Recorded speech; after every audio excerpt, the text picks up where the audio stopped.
இது எங்களோட காட்மாண்டு டூரோட 2வது நாள். மார்னிங் அங்கே அந்த ஹோட்டல்லையே நல்ல சூப்பரான ஒரு பிரேக்ஃபாஸ்ட் இருந்தது. அதை சாப்பிட்டுட்டு முதல்ல நாங்கள் கிளம்பின இடம் பசுபதிநாத் கோவில். அதுதான் நேபாளில் ரொம்ப முக்கியமான இடம், பார்க்க வேண்டியது. இது வந்து பாக்மதி ரிவர் அப்படிங்கிற அந்த நதி ஓரத்தில் கட்டப்பட்டிருக்கிறது காத்மண்டுவில். இதுதான் ரொம்ப ஹோலியஸ்ட் டெம்பிள் நேபாளில்.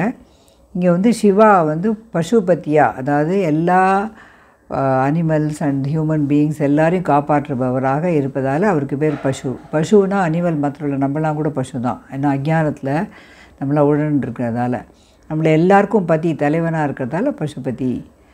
இது வந்து கட்டப்பட்ட காலம் வந்து கரெக்டாக தெரியல. இதோட ஃபவுண்டேஷன் எப்போமா 5வது நூற்றாண்டில் இதோட ஃபவுண்டேஷன் போடப்பட்டதான். முன்னால் இது ஃபுல்லாக மரத்தாலேயே கட்டப்பட்டிருந்ததான். அதெல்லாம் கரையான் அரிச்சிட்டதால் இப்போ வந்து கல்லாலேயும் அப்புறம் மெட்டல், தங்கம், வெள்ளி அதெல்லாம் கட்டப்பட்டு இப்போ 15வது நூற்றாண்டில் அது மீண்டும் வந்து புதுப்பிக்கப்பட்டதான். அதோட முதல்ல இருக்கிற நம்ம சொல்லுவ கர்ப்ப கிரகம் அப்படின்னு மெயின் ஸ்தானம், அதாவது அந்த சிவன் இருக்கிற இடம், அதில் வந்து 2 அடுக்கு கொண்ட ஒரு தங்க கூரை வேயப்பட்ட பகோடா ஷேப்பில் இருக்குது. அதான் நேபாளுடைய அந்த நெவாரி ஆர்கிடெக்சரில். பட் அதுக்குள்ளேயே நிறைய குட்டி குட்டி குட்டி குட்டி கோவில் இருக்குது. மொத்தம் 500 டெம்பிள்ஸ் இருக்கான் அந்த பெரிய இதுக்குள்ளே. அங்கே தூரக்கேந்து பார்த்தா இந்த இறந்து போனவர்களை கிரிமேஷன் பண்ணுற அந்த இடம்லாம் கூட தெரியுது. அவ்வளோ பெரிய இடம் அது. இதெல்லாம் வந்து அந்த பாக்மதி ரிவரோட கரையில் அமைஞ்சிருக்கு. இங்கே மகாராத்திரி பண்டிகை வந்து ரொம்ப விமரிசையாக கொண்டாடப்படும். ராத்திரி முழுக்க எல்லோரும் முழிச்சுட்டு இங்கே சிவனுடைய பாடல்கள்லாம் பாடுவாங்க.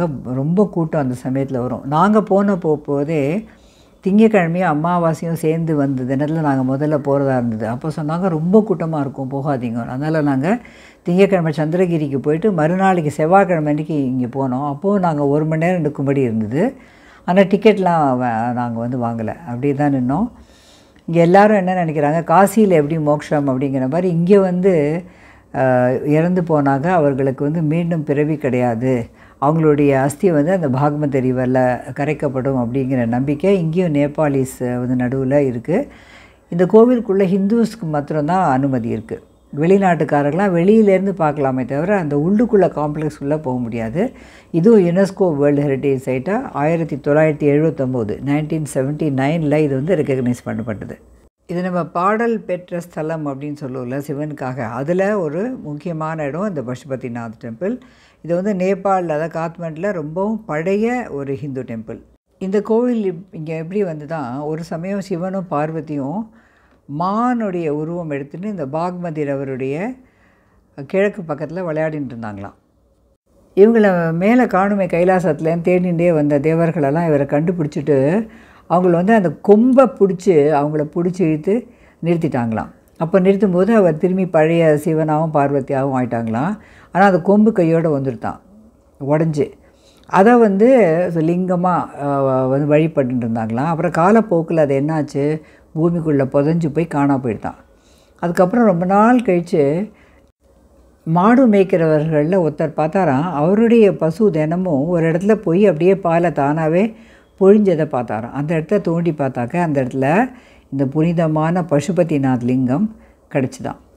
இதை வந்து கட்டினது இந்த கோவிலை லிச்சாவி கிங் அப்படின்னு சொல்கிறாங்க.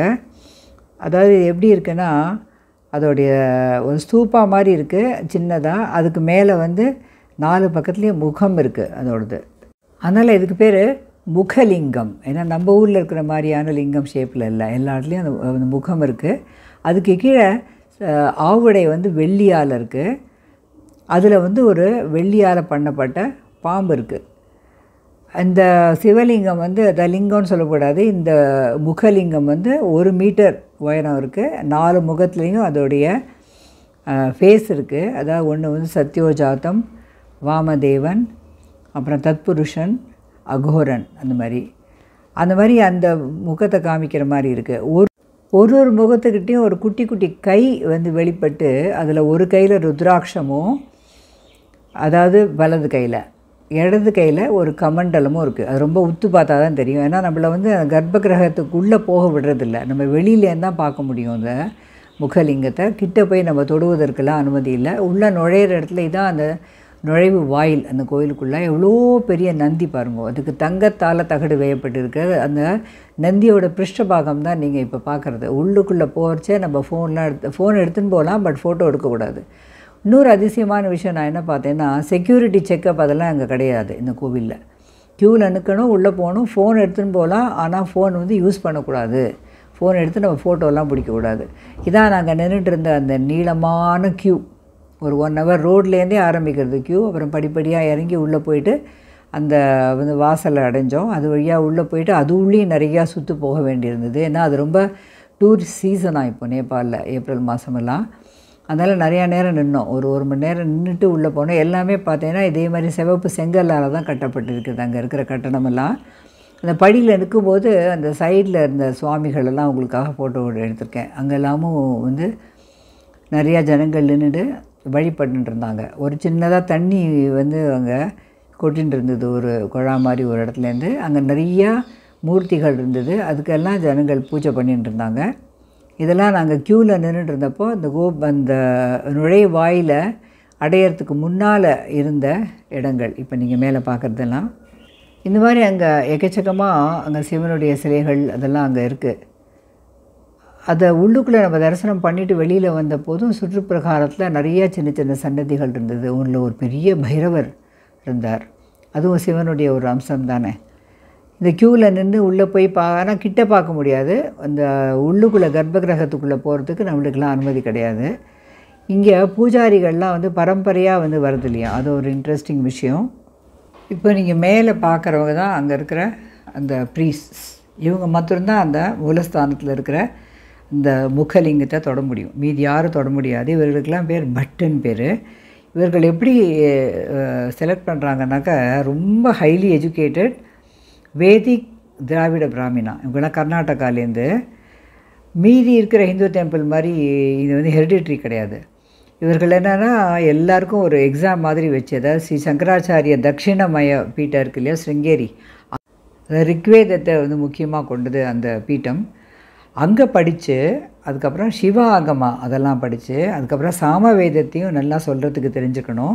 நல்ல சம்ஸ்கிருதத்தில் ஸ்காலராக இருக்கணும். இவங்களை எல்லாரையும் அங்கே இருக்கிற ராஜகுரு பசுபதிநாத் கோவிலில் இருக்கிறவர், அவர் ஸ்ட்ரிக்டாக ஒரு பரீட்சை வச்சு வேதங்களிலையும் சிவ ஆகமத்துலேயும் அதில் யார் நல்லா தேர்ச்சி பெறுறாங்களோ அவங்கள தான் காத்மண்டுக்கும் இந்த மாதிரி ப்ரீஸ்டாக பூஜை பண்ணுறதுக்கு அனுப்புவாராம். தினம் அவர் தான் அந்த லிங்கத்தை தொட்டு பண்ண முடியும். அவருக்கு இப்போ யார் இருக்காருன்னாக்க, உடுப்பியிலேருந்து கணேஷ பட்டா அப்படிங்கிற இருக்காராம். அவர் 15வது தலைமை வந்து ப்ரீஸ்டாக இப்போது. அவருக்கு உதவி பண்ணுறதுக்கு வந்து ராஜ் பண்டாரிஸ் அப்படின்னு இருக்காங்க. அவங்களாம் வந்து எப்படின்னா டெம்பிளில் இருக்கிற மீதி இதெல்லாம் பார்த்துக்கிறது, அது அசிஸ்டன்ட் ப்ரீஸ்ட். ஆனால் அவங்க தொட முடியாது. அவங்க இந்த ப்ரீஸ்ட்டுக்கெல்லாம் ஹெல்ப் பண்ணலாம், அந்த பட் அவங்களுக்கெல்லாம். அவங்களாம் வந்து காத்மண்டு வேலியிலே செட்டில் ஆகிட்டாங்க. அதே இந்த ப்ரீஸ்டெல்லாம் வந்து இந்த மாதிரி நல்ல ஒரு வேதம் படித்தவர்களால் கர்நாடகாலேருந்து எக்ஸாம்லாம் வச்சு எலெக்ட் பண்ணப்பட்டு அதுக்கப்புறமா தான் அனுப்பப்படுகிறார்கள். அவர்களை தவிர நம்மெல்லாம் கிட்டக்க போய் தொட்டு பார்க்குறது அதெல்லாம் அங்கே வந்து அலௌடு கிடையாது. இந்த கோவில் வந்து ஒரு ஸ்கொயர் ஒரு பேஸ் பிளாட்ஃபார்ம் இருக்குது. அதுக்கு மேலே 23 மீட்டர் 7 சென்டிமீட்டர் ஹைட்டுக்கு அமைக்கப்பட்டிருக்கிறது. அந்த பேஸ்லேருந்து அந்த மேலே இருக்கிற அந்த கூராக இருக்கிற பகுதி வரைக்கும் 4 கதவு இருக்குது. எல்லாமே அப்படியே வெள்ளி தகடால் வந்து மூடப்பட்டு இருக்கிறது. அந்த மேலே இருக்கிற பீக் இருக்குது இல்லையா, கோபுரம் மாதிரி, அது வந்து தங்கத்தகடால் வந்து வேயப்பட்டிருக்கிறது. உள்ளுக்குள்ளே 2 கர்ப்ப கிரகம் இருக்குது. உள்ளுக்குள்ளே இருக்கிற கர்ப்ப கிரகம் தான் அங்கே தான் அந்த சிவன் வந்த முக இது இருக்குது. வெளியில் இருக்கிற அந்த இதில் தான் நம்ம நின்றுட்டு பார்க்கலாம். வெளியில் இருக்கிற அந்த கர்ப்ப கிரகத்தோட வெளிப்புறத்துலேருந்து நம்ம சிவனை நல்லா தரிசனம் பண்ணலாம். ரொம்ப அழகாக ஆர்கனைஸ் பண்ணி அங்கே அதுக்குள்ளே எல்லாரையும் அனுப்புகிறாங்க. இந்த கோவிலுக்கே 4 வந்து நுழைவாயில் இருக்குது. மேற்கு புறத்தில் இருக்கிறது தான் வந்து அதோட பிரதான வந்து நுழைவு வாயில்.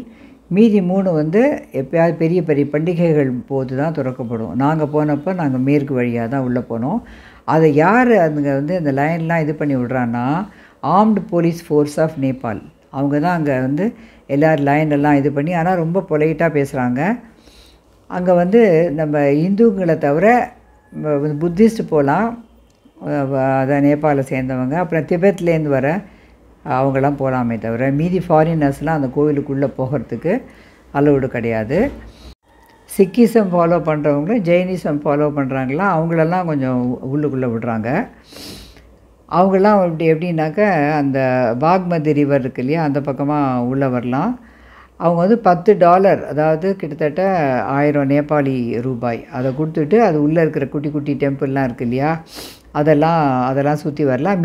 மீதி பேரெல்லாம் இவங்களெல்லாம் இல்லாதவர்கள். கோவில் எப்போ திறந்துருக்குனாக்கா காலம்பரை 4 மணிலேருந்து சாயந்தரம் 7 மணி வரைக்கும் அந்த வெளிப்பிரகாரத்துக்குள்ளே நம்ம நுழையலாம். பட் உள்ளுக்குள்ளே அந்த பசுபதிநாத் கோவில் வந்து உள்ளே போய் பார்க்கணும், அந்த கர்ப்பகிரகத்தை சுற்றி பார்க்குற இடம் வந்து காலம்பரை 5லேருந்து 12 மணி மட்டும் இருக்குது மத்தியானம். அப்புறம் திரும்பி சாயந்தரம் 5லேருந்து 7 மணி மட்டும் இருக்குது. அதான் முன்னாலே சொன்ன மாதிரி அந்த உள்ளுக்குள்ளே இருக்கிற கர்ப்பகிரகத்துக்குள்ளே நம்ம போக முடியாது, அதை சுற்றி இருக்கிற இடத்துல போகலாம். நவம்பர் மாதத்துலலாம் இது இன்னும் கொஞ்சம் சீக்கிரமாகவே மூடிடும். ஆனால் வந்து இப்போ வெயில் காலத்தில் 8 மணி மட்டும் திறந்துருக்கும்.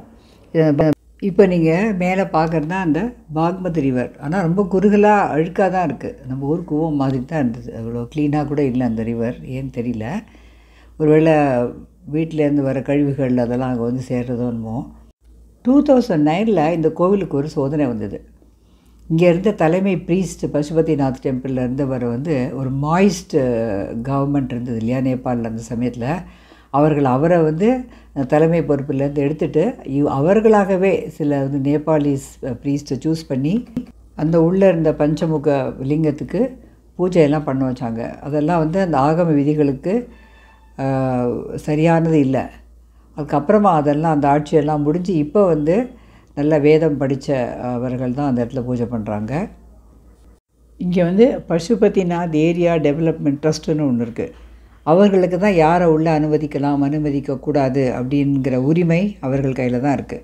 இதில் இந்த மெயின் ப்ரீஸ்டுக்கு அசிஸ்டண்ட்டாக செயல்படுறாங்கன்னு சொன்னாலே ராஜ் பண்டாரிங்கிறவ, அவங்க வந்து க்ஷத்ரியாவை சேர்ந்தவங்க, அதாவது வீர பரம்பரைகள், காஷ்யப கோத்திரத்தை சேர்ந்தவர்கள் அவர்களெல்லாம் அந்த உள்ளே இருக்கிற கர்ப்பகிரகத்தை சுற்றி இருக்கிற இடத்துலலாம் நின்று மக்கள்லாம் வந்து ரெகுலேட் பண்ணி எல்லாம் பண்ணுறாங்க. அவங்களுக்கு வந்து வேதத்தை பற்றி அவ்வளோவா தெரியாது.